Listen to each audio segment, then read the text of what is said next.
This land had no sea, no colonies, no empire, and yet it became one of the richest kingdoms in all of Europe.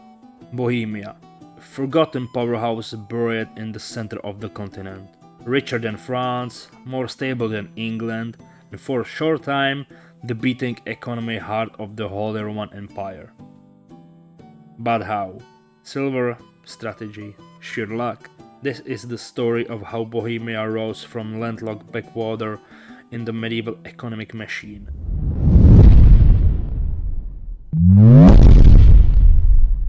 Bohemia sat at the very heart of medieval Europe.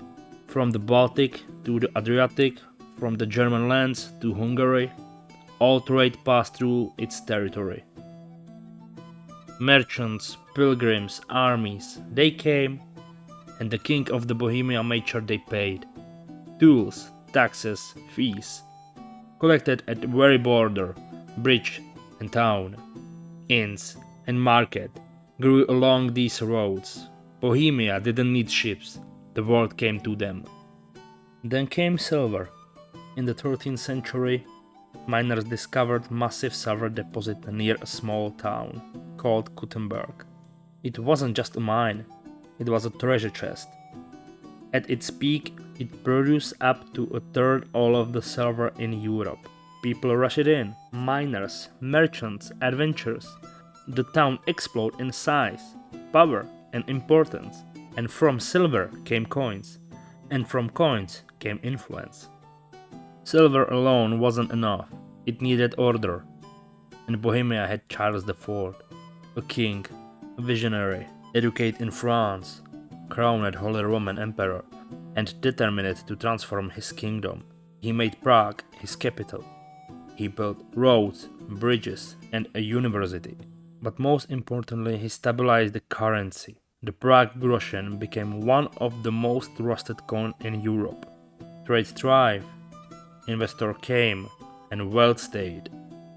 Under Charles IV, Prague became the true heart of the Holy Roman Empire. Artists, scholars, nobles, they all came to the city. It wasn't just a capital, it was a beacon. Taxes and rents from all across the kingdom flowed into Prague. Markets flourished, construction boomed. By the late 14th century, Prague was the third largest city in Europe after Paris and Milan, and its influence was still growing. Wealth doesn't last without order. Bohemia wasn't just rich, it was well governed. Written laws protected trade routes, city councils, and royal charters.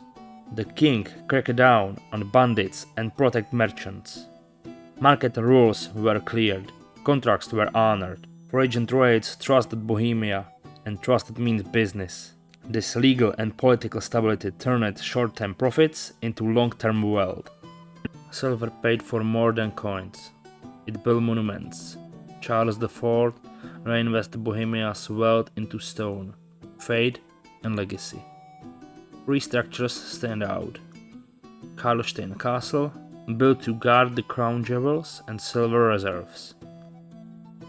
Charles Bridge, a vital trade artery connecting the old and new city of Prague. And St. Vitus Cathedral, the heart of the spiritual and royal power. Each of these wasn't just beautiful, they were political. Built with silver, built to last, built to remind everyone. Bohemia was rich, and it knew it. So, how did a landlocked kingdom with no coastline, no colonies, and no empire become one of the richest in Europe? Geography, silver, stability, and smart leadership. This was Bohemia, the economic heart of medieval Europe. Not just a place of king, but of trade, law, and vision. And if you think this was impressive, wait until you heard about the general who fought blind and never lost. If you made it this far, you are a true legend.